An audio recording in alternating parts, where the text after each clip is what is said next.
দেখ কিভাবে শুরু করব জানি না। কাল সারা রাত আমি ঘুমাতে পারিনি, তাই তোকে একটা কথা না বললে হবে না। হ্যাঁ বল। দেখ যদি উল্টোপাল্টা কিছু বলে ফেলি তাহলে কিছু মনে করিস না। আই লাভ ইউ সায়নী, আমি তোকে ভালোবাসি। আমি জানি তোর উত্তর নাই হবে, কিন্তু আমি তোর মুখ থেকে শুনতে চাই। আমি জানি তুই আমাকে ভালোবাসিস। তা সেই দিন যখন তুই আমার ঘরে এসে তোর মনের কথাগুলো বলেছিলিস, সেদিন কিন্তু আমি ঘুমিয়েছিলাম না। আমি তোর সব কথাই শুনেছি। তাহলে তোর উত্তরটা কি? আমি আবার কি উত্তর দেব? আব্বা তো আমার বিয়ে ঠিক করে ফেলেছে। বিয়ে ঠিক করে ফেলেছে বলে কি বিয়ে হয়ে গেছে? এখনো তো আমাদের হাতে সময় আছে।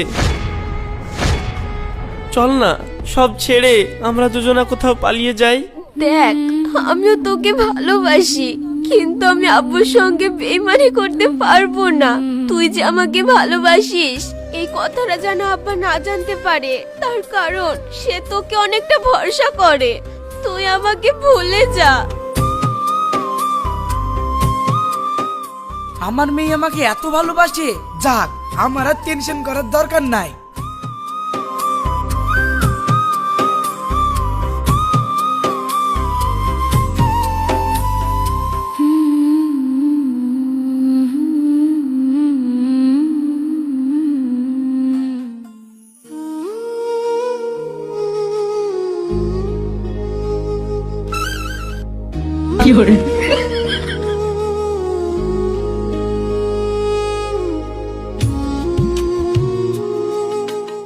রাশিদ, তোমার মন খারাপ লাগছে কি গো?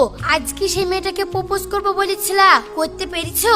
হ্যাঁ মামি, প্রপোজ করেছিলাম কিন্তু মেয়েটা রিজেক্ট করে দিয়েছে। Yes yes yes. কি গো, ছেলেটার মন খারাপ আর তুমি এখানে ইয়েস করছো যে? ও ক্রিকেট খেলা দেখছিলাম তো, আমার টিম জিতেছে তার জন্য আনন্দ করছিলাম। এই দেখো হাসি। আজকে তো কোনো খেলাই নাই। ও তার মানে মনে হয় ওই আক্কার খেলার হাইলাইট দেখছিলাম। বাপ, তুমি মন খারাপ করো না। আসলে কি জানো, দোষটা ওই মেয়েটার না, দোষটা ওর বাপ মায়ের। কাজ যদি খারাপ হয় তাহলে সেই গাছের ফল কি ভালো হয়? বাপ মা ঠিকঠাক মানুষ করতে পারেনি বলেই তো হিরে আর কাজের তফাৎ বোঝেনি। তুমি বাদ দাও তো সব। আরে চি চি চি, না যদি ডাক্তার বাপকে গাইল দিছো কেনে? কাল কি তোমার গায়ে লাগছে নাকি? এই লোকটা শুধু চাতা মাতা কথা। যাও বাপ, তুমি খাওয়া দাওয়া করে লাও গা। আর ওই মেয়ে তোমার সাথে প্রেম করলো না তো কি হলো? ও আছি তো কত ভালো মেয়ে।